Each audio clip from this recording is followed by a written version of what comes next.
Okay, I'm going to work you through the projectile motion problems that we had a look at today, just to make it abundantly clear. Okay, so we'll start off with the 2008 physics exam, question 5. A batsman hits a cricket ball from ground level at a speed of 30 metres per second at an angle of 36.9 degrees to the horizontal. Air resistance can be ignored. The maximum height that the ball reaches is question 5. So this is all about everything happening in the vertical direction. So the first thing we need to do is work out the vertical velocity. So we can treat the 30 metres per second, use it as a vector, and that's 36.9 degrees in there. So it's this part of the triangle, if you like, that we're after. It's a right angle triangle, and that's opposite the angle. Sine, so sine theta is opposite over hypotenuse. So we times hypotenuse by both sides. Hypotenuse sine theta equals opposite. The hypotenuse is our 30 metres per second. Sine 36.9 degrees equals our opposite. And sine 36.9 times by 30 comes out at 18 metres per second. So the initial velocity vertically is 18 metres per second. Now that we've got this, we can treat this as a regular kinematic situation. So initial is 18 metres per second. Final, we know once it goes up to this point that the velocity is going to be 0. So let's use that. And the thing that's slowing it down is acceleration, which is minus 10 metres per second. Okay, if we're using this as a positive velocity, acceleration's acting in the opposite direction, so it has to be negative. Alright, and we want to know x. So we've got UVAX, so the formula we need is V squared equals U squared plus 2AX. V squared, 0 squared equals 18 squared plus 2 times by minus 10 times by x. 0 equals 324.5 plus minus 20x. Minus 324.5 from both sides, minus 324.5 equals minus 20x. Divide both sides by x. Gives you a value for x that is 16.2 metres. Okay, which of the arrows Q to T in figure 4 best represents the resultant force on the ball at point x? So this is this scenario here. We're ignoring air resistance, so the only force acting on the ball, now that it's left the bat, is gravity. Gravity acts downwards, so that has to be R. If they asked you to consider air resistance, it would be S, because air resistance works against the motion, and gravity is always going to be there, so the resultant would have been S. But with ignoring air resistance, the only thing acting on it is acceleration due to gravity. Alright, the next one. Okay, this is a tough one. This is our scenario. We can work things out horizontally and then apply the time we find horizontally to the vertical dimension. So I always like to write this stuff in like horizontal there so that I know what I'm doing. So to find the initial velocity horizontally, it's going to be cos. So cos theta equals adjacent over hypotenuse. Okay, so we're considering 36.9 degrees. So it's this, that's adjacent to the angle. So we've got height cos theta equals adjacent. So 30 cos 36.9 degrees equals adjacent. And that comes out to be 24 meters per second. So that's the initial horizontal velocity. Cool, so that means we've got our initial horizontal velocity. And in the horizontal direction, we know there is no acceleration, so acceleration is 0.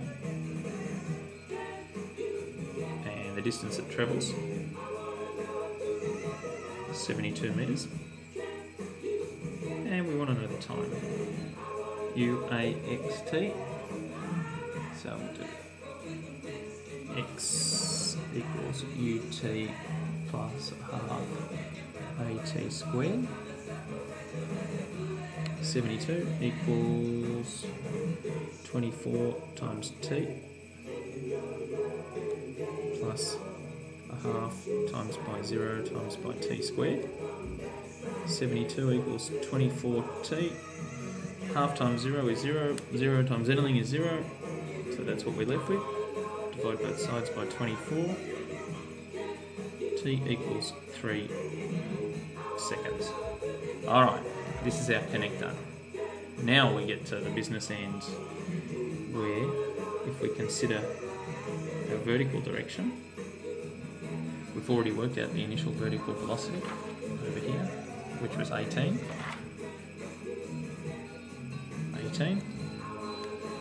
The time it's in the air for is 3 seconds, and acceleration is minus 10 meters per second squared. And we want to know its displacement vertically.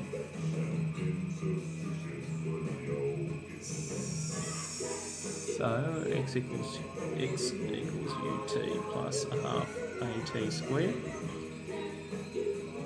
U is 18, time is 3 seconds, plus a half times by minus 10 times by 3, squared, don't forget the squared, and that is 54, plus minus 5 times by 9 is minus 45. So what we're left with is 54 minus 45, which equals 9, and it's x. That's a distance in metres. Done. Alright, on to the 2009 exam.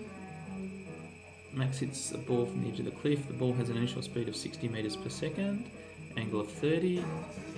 Ignore the effects of air resistance. Alright, so all the information's here for us.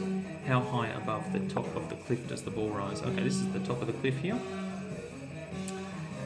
So just asking for the distance from here to here. That's all that one's asking for. So we're only interested in the vertical dimension here. So vertically we need to find out how much of our angular velocity at 60 meters per second is applying vertically. And that's sine, so I can cut a few corners here. 60 is the hypotenuse of that triangle, sine theta, which is 30 degrees, which is 30 meters per second. Okay, so using trigonometry to find the vertical component of the velocity. So 60 meters per second, and we're finding this part here, 30 meters per second. Okay, cool. So we've got our initial velocity.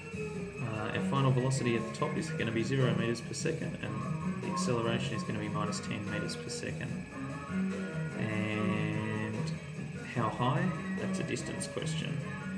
So UVAX is all here. So V squared equals U squared plus 2AX.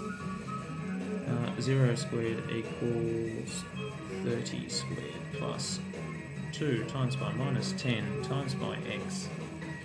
0 squared is 0, 30 squared is 900, 2 times minus 10 is minus 20, x, subtract 900 from both sides, divide both sides by minus 20, x equals 45 meters, 45. And the last question, the ball takes 9 seconds from the time Max hits it until it lands in the water. That's 9 seconds from here all the way down to here. What's the height of the cliff? Now, our formulas are smart enough to know that the displacement that's going to be found using our formulas is going to be from here to here. So we can do this with a single calculation. You can divide it. You can divide the motion into several parts if you like, or you can do it all in one hit.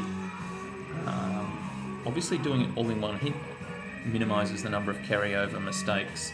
So the one thing we know is that it takes 9 seconds from go to O. We know that vertically our acceleration is minus 10 meters per second, and our initial velocity, we've already worked that out from the previous question, to be 30 meters per second. And I want to know the distance it's travelled. So x equals ut plus a half at squared. So x ut 30 times by 9 plus a half times by minus 10 times by 9 squared.